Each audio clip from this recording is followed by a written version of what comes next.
సరే, ఈరోజు మనమందరం కలిసి ఒక చక్కటి పాతకాలపు కథ విందాం. అసలు నానమ్మలు చెప్పే కథలంటే ఎవరికి మాత్రం ఇష్టముండదు చెప్పండి.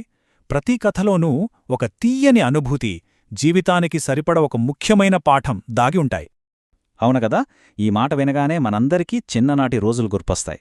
సరే, మరి అలాంటి ఒక కథే ఇది. తరతరాలుగా మన పెద్దవాళ్లు చెప్తూ వస్తున్న కథ. దాని వెనుకున్న అసలు విషయమేటో తెలుసుకుందాం.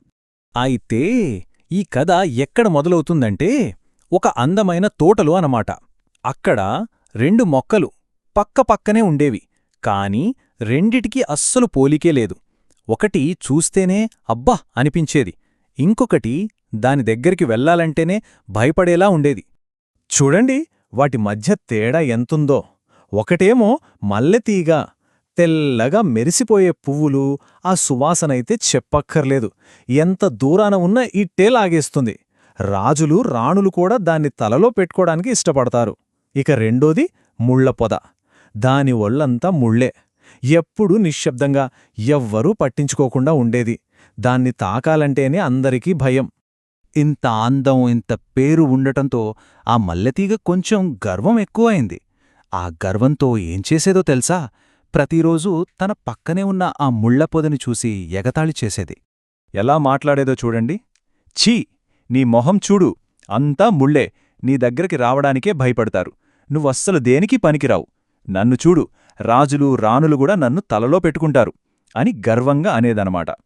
మల్లెతీగ ఎన్ని మాటలంటున్నా ఆ ముళ్లపొద మాత్రం చాలా ఓపికతో ఉండేది. ఒక్క మాట కూడా తిరిగనేది కాదు. కేవలం ఒక చిన్న చిరునవ్వు నవ్వి సైలెంటుగా ఉండిపోయేది. ఆ నవ్వులోనే ఏదో ఉంది అనిపించేలా అన్మాట.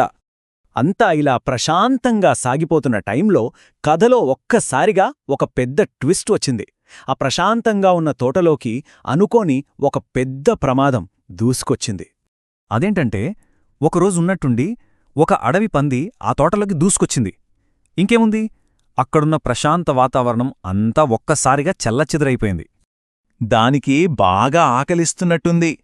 కనపడిన ప్రతి మొక్కని, ప్రతి తీగని పీకి పారేస్తుంది, విధ్వంసం సృష్టిస్తోంది.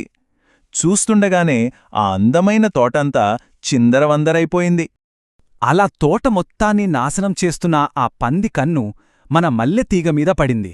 అంతే, దానివైపు కోపంగా దూసుకొచ్చింది. ఇందాకటి వరకు గర్వంగా విర్రవీగిన ఆ మల్లెతీగకి ఇప్పుడు ప్రాణం పోయినట్టయింది. భయంతో వణికిపోతూ, అయ్యో, చచ్చిపోతున్నాను, ఎవరైనా నన్ను కాపాడండి అని గట్టిగా అరవడం మొదలుపెట్టింది. తన గర్వం, అహంకారమన్నీ ఆ భయంలో కొట్టుకుపోయాయి. ఇక్కడే కథ అసలైన మలుపు తీసుకుంది. మరి ఆ ఆపదలో ఉన్న మల్లెతీగకి సహాయం ఎక్కడ్నించి వచ్చిందో చూద్దామా? ఒక్కసారి ఆలోచించండి. చావుకి అంత దగ్గరగా ఉన్న మల్లెతీగను అంత భయంకరమైన పంది బారినుంచి ఎవరు కాపాడగలరు? ఎవరూ ఊహించలేదు. తను రోజూ అవమానించిన ఆ ముళ్లపొదే ముందుకు వచ్చింది. వెంటనే తన కొమ్మల్ని ఆ పందికి అడ్డంగా పెట్టింది. నిజంగా అది చాలా ధైర్యమైన పని.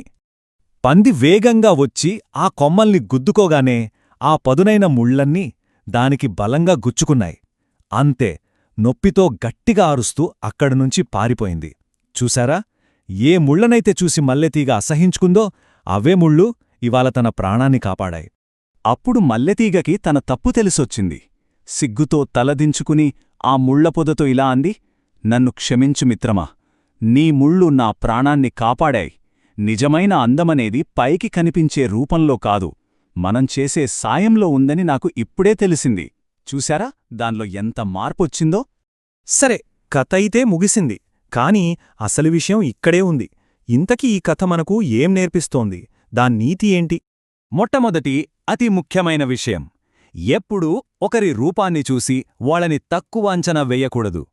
ఎందుకంటే బయటి కనిపించేదాని వెనుక మనకు తెలియని ఎంతో బలం, గొప్పదనం దాగి ఉండొచ్చు. అంటే ఈ కథ ప్రకారం నిజమైన అందమంటే ఏంటి? అది రంగులోనో రూపంలోనో లేదు, ఆపదలో ఉన్నప్పుడు ఇంకొకరికి సహాయపడే గుణంలోనే ఉంది. ముళ్లపొద చేసింది అదే కదా. తన చేతలతో తన నిజమైన అందమేంటో చూపించింది.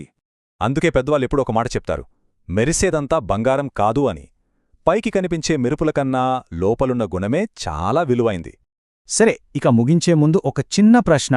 మనలో ఎప్పుడైనా ఎవరైనా ఒకరి రూపాన్ని బట్టి వాళ్ళని తక్కువగా అంచనా వేసి ఆ తర్వాత వాళ్ళ అసలు విలువ తెలుసుకుని ఆశ్చర్యపోయిన సందర్భాలున్నాయా? ఒక్కసారి ఆలోచించండి.